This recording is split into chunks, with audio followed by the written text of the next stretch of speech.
So I don't usually do two portfolio updates so close together, but in my last portfolio update, the whole point was to discuss how I'm making some irrational decisions. I'm holding on to positions that I otherwise wouldn't have just because of that loss aversion or fear of selling something, and then it goes on to perform well after I've sold it. So I reflected on my decisions, read the comments, some great comments to help me reflect. And yeah, I just took the leap, so to say, and I sold off some of those positions to simplify the portfolio. The portfolio reflects now more of what I believe in, my investing style, my current investing strategy, and my beliefs about certain type of investing that works for me. Because it was true, I was holding on to some of these positions for no logical reason other than just that loss aversion, fear of selling, and then it soars. So in this video, we're going to go through my portfolio, the sales that I've made, and how it looks now in my ISA. As always, before we dive in, this is not investment advice. I'm simply showing what I'm doing with my own portfolio. Always remember that when investing, your capital is at risk and past performance doesn't guarantee future results.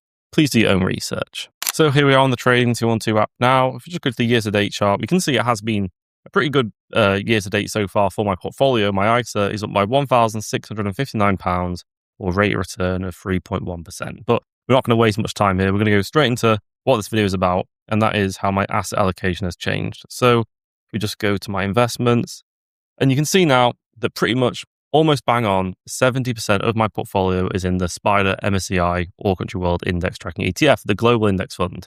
This fund just contains stocks from all over the world, both developed and emerging markets. It's market cap weighted, meaning the greater the market value of a company, the greater the weighting it has in the fund. That means at the moment, this ETF will be about 60 to 65% US stocks, and then the remainder other developed markets and emerging market stocks. That's just a reflection of the world. And I'm happy to have the bulk of my portfolio in a simple global tracker because simply from a behavioral perspective, I don't believe this is the best strategy at any one time. There will always be something that outperforms a global tracker. And that's because it's offering that diversification. And just by the very nature of being diversified, you can't always have the best performing ETF because there's going to be every year, there's going to be certain countries that outperform, certain sectors that outperform. But if I hold an ETF that contains all the countries and all the sectors, then it's never going to be the best performing ETF. So it's not about that. It's about that I don't believe it's possible to consistently predict what will be the best performing country, what will be the best performing sector. And I also think that I think I've saying this word too many times recently in my videos, but it's just the best word to describe it.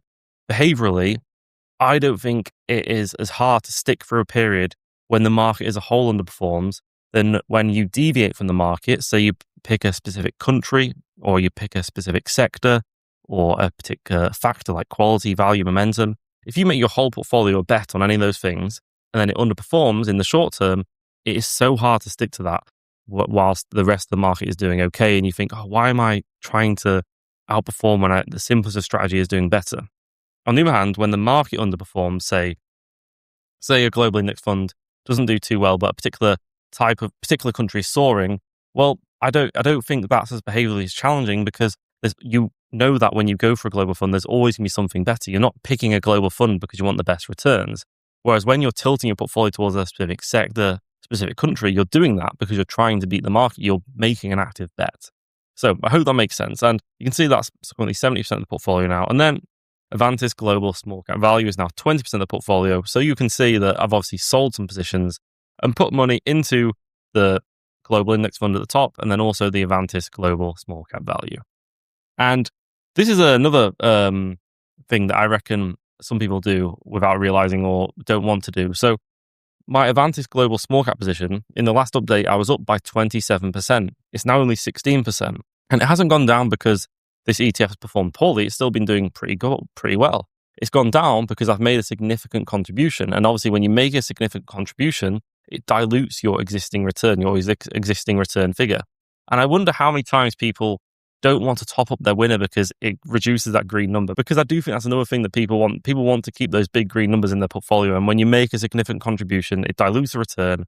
And that's why also when you show your portfolio, it's not too useful looking at that return figure for other people's portfolios because you don't know when they contributed. Because if they started off investing with not much money and then they've been consistently contributing and then they had a big lump sum to invest, it might make their return look terrible, but it's just because that big lump sum has diluted their return. It doesn't mean they're a bad investor. I just think when you see people sharing their portfolio, and when I do it, I always get the comments about returns. And I just think you've got to think about the grand scheme of things, and you'll never get a good idea of how good of an investor or how good of an experienced investor has had just off a screenshot. So the Avantis Global Small Cap Value. The top ETF here only includes large and mid caps. This is a small cap ETF. So I include this additional diversification to small caps as well, but I'm overweighting it because it's based on factor investing research. Avantis employ a scientific approach to investing, employ the research that shows that historically, small-sized companies that are cheap from a valuation perspective and profitable have outperformed the market. However, there's no guarantees. That's why it's a smaller starting position, but I do want it as a tilt in the portfolio because it's just a type of investing that I believe in without betting the house on it. And this is better for me because it's still not a massive part of the portfolio, but it's enough that it has a tilt. And if it does underperform, I'm not going to be panicking because it is 20% of the portfolio and it's still widely diversified. But for example, if I went like 100% on this or 50% plus on this, and then small cap value started to underperform, yeah, I wouldn't be able to stick to it. So that's why that's there. Then very small positions, Scottish Mortgage, Wisdom Tree Global Quality Growth, and then a few individual stocks. So if you watch the last update, you'll know what is missing, but we'll just go to the history tab now. And you can see that I did some selling and buying on the 17th of February. So I sold a few of my individual stocks, Bloomsbury and Grab. I did realize a small loss, I think about £100 to £150, somewhere between that on those two positions total. And you may think, oh, you shouldn't be realizing losses. But the way I see it is that I'm realizing that loss, but then immediately reinvesting that money elsewhere. And if that new investment goes on to perform better than these ones, then I haven't really realized a loss in that sense. I've just deployed the capital somewhere else. And I don't really worry about realizing these losses because it's that whole loss aversion thing and sunk cost fallacy. Whereas I was keeping these, despite the fact that I wasn't heavily researching these companies. Didn't have like really high conviction in these companies. I think that these companies are good. And I think over the long term, they might be good investments. I don't think there's anything particularly negative about these companies. It's just that I've wanted to move towards that simplicity. And these were the first two to go just to simplify that portfolio. And yeah, as I say, it's not me saying that right now I think these are terrible investments. It's just that I am lying to myself that I am keeping these and doing the necessary research, keeping up with the earnings and stuff. I don't want to be doing that anymore. So yes, I still hold a few individual stocks, but I'm gradually reducing the number of individual stocks I have. So you can see I did reinvest that back into Adyen, Mercado Libre and Wise, basically just redistributing some of the money to solidify it into 3 different individual stocks rather than 5, just to make it easier to stick to. And as I say, simplifying the portfolio is the name of the game at the moment. But the big change was selling JP Morgan Global Growth and Income, £8,300. I did realize a small profit, but obviously selling that gave me £8,300 to play with, and I split that almost equally between Global Small Cap Value and then the Global Index Fund, SPY, MSCI, All Country World. So the reason I sold this is that it's basically, this was the biggest headache in my portfolio because £8,000 is quite a sizable position, but I was keeping it because historically, JP Morgan Global Growth and Income has performed pretty well. Recently, it hasn't performed too well. So I was always thinking in the back of my head, I'll sell it and then I'll start performing well again and then I'll regret it, which is not a good reason to keep hold of something. And the other reason I kept it was because it's pretty much one of the only positions in my whole portfolio that pays a dividend. And as much as I don't really think dividends matter from when you're in the accumulation stage and total return is all that matters, it is nice just to get that occasional dividend notification. It is always nice to get that cash in your account. But I think the more and more experienced I become as an investor, the more I just don't really care about dividends.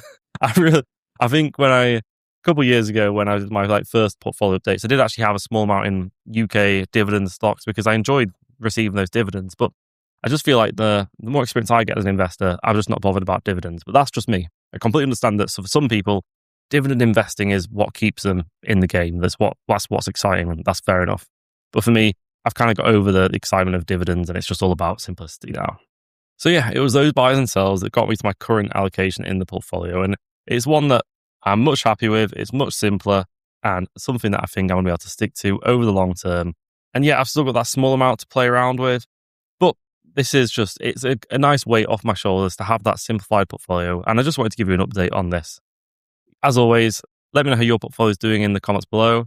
We've got a Knight of the Seven Kingdoms finale on tonight if you're still up for it, or tomorrow. I'm looking forward to that. Let me know if you're watching that in the comments below.